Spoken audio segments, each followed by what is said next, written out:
Welcome to Mental and Emotional Health 8, Emotion Encoded as a Threat.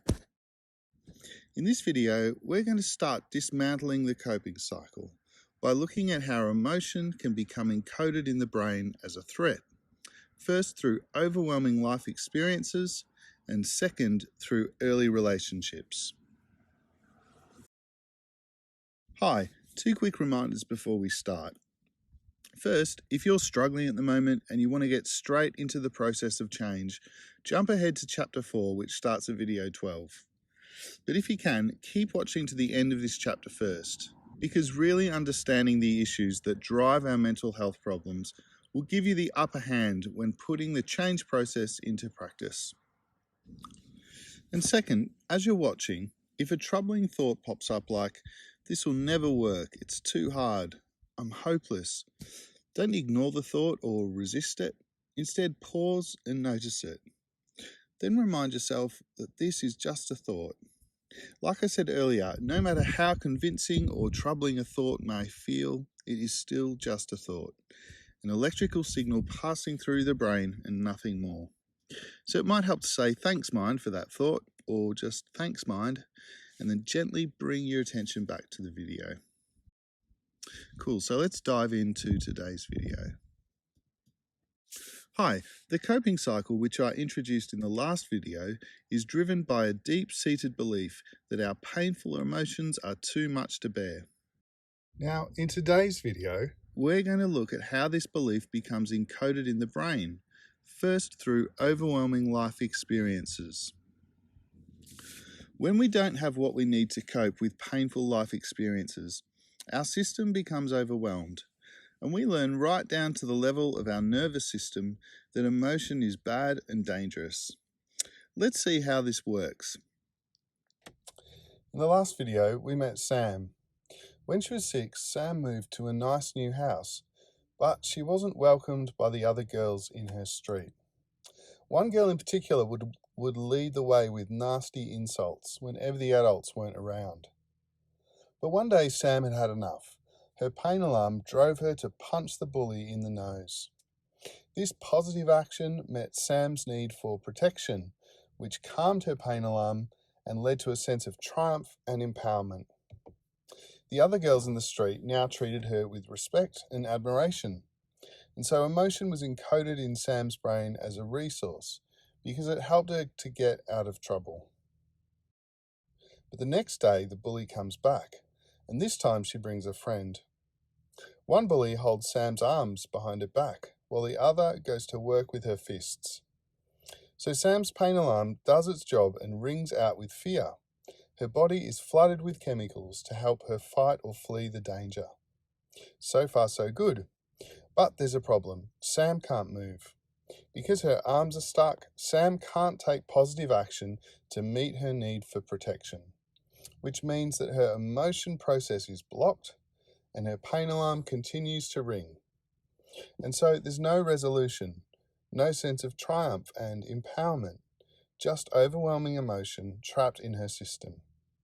And so Sam learns deep down that painful emotion is no earthly good.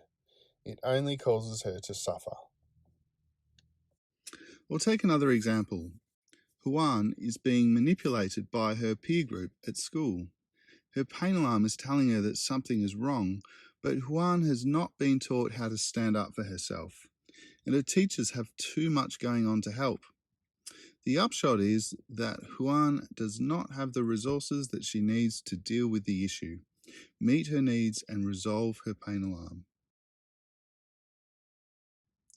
Now, not only is Juan constantly stressed from the ongoing manipulation, but she is anxious about the stress itself, including her racing heart, flushed cheeks, and the constant tightness in her chest.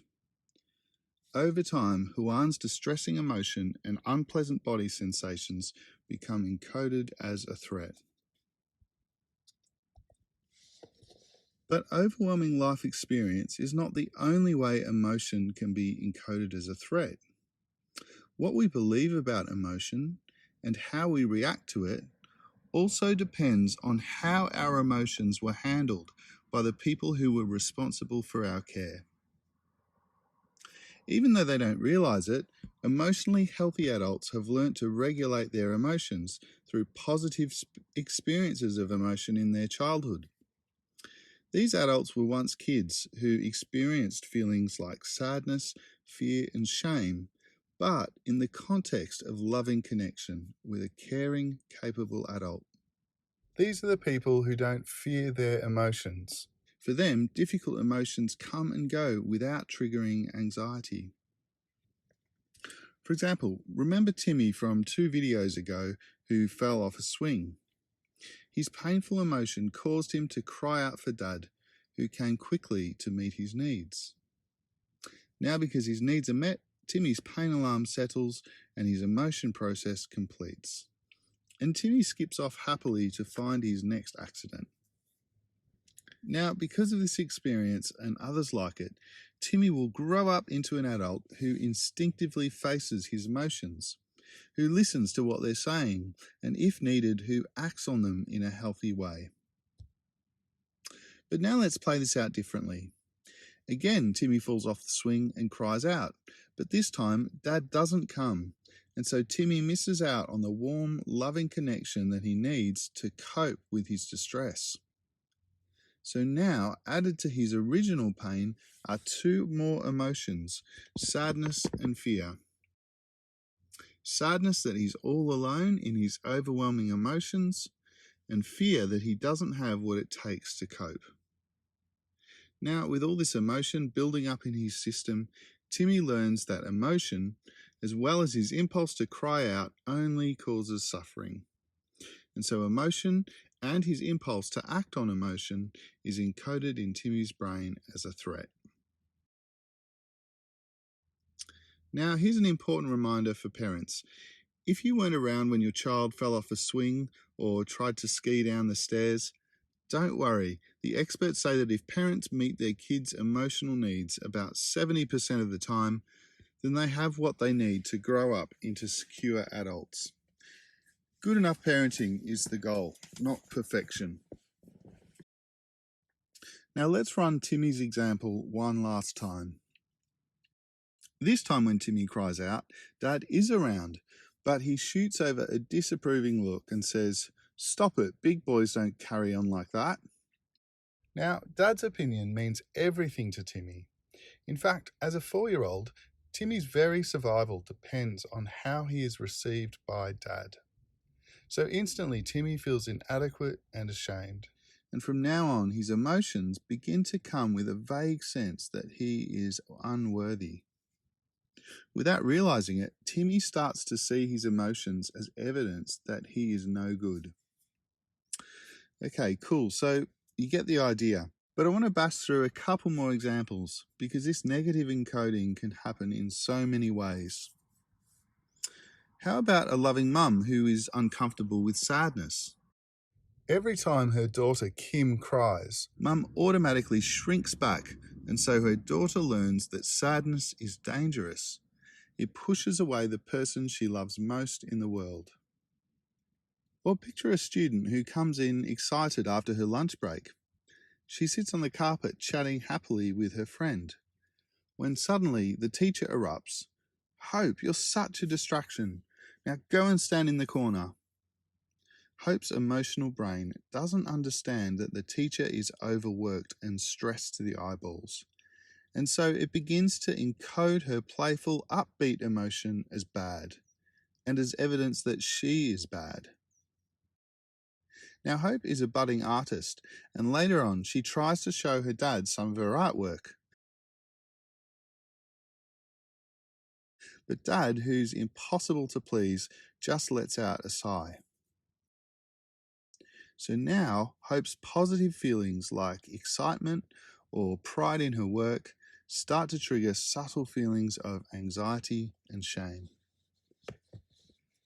And then, of course, we can also learn to fear the impulses and action tendencies that come with our emotions. For example, because of Dad's reaction, Hope is now quick to shut down any impulse to show off her work. Or imagine a mum who suffers with narcissism. If things don't go her way, she sulks or weeps or disappears into her room. As a result, her son Will learns that his healthy urges, like to be silly, to stand up for himself, to be his own person, are bad and dangerous because they trigger mum's manipulative behaviours.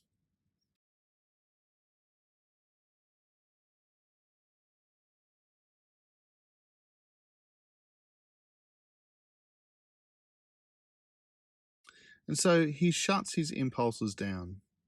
As a 7-year-old, his survival depends on it. The resulting emotional numbness is a cost that he's willing to pay. Key points. Emotion can be encoded as a threat through overwhelming life experiences. In these experiences, we aren't able to take the action needed to deal with the threat, so our needs remain unmet and our pain alarm is unresolved. Kids need to experience their difficult emotions while in connection with a caring, capable adult. Without this loving connection, the child's normal inner experience feels overwhelming and unending. As a result, emotion, and sometimes the impulses which are driven by that emotion, become encoded in the brain as a threat. Questions. How do you experience your difficult emotions? With calmness and openness, or with anxiety? How did your parents or caregivers respond to emotion in the family home? So as you can see, however this encoding happens, the result is the same. We automatically fear our emotions and resist the emotion process, the very process that we need to heal. But as always, there is hope. Because of the plasticity of the brain, we can reprogram our automatic reaction to pain, which allows us to move out of the coping cycle and into a calmer, more fulfilling experience of life. I've experienced this firsthand, and believe me, any effort that goes into rewiring the brain is worth it. In the next video, we're going to unpack the next stage of the coping cycle, which is where the brain steps in with all sorts of creative ways of protecting us from our emotions. So I'll see you there, or you can stay here if you want more on today's topic. Want more?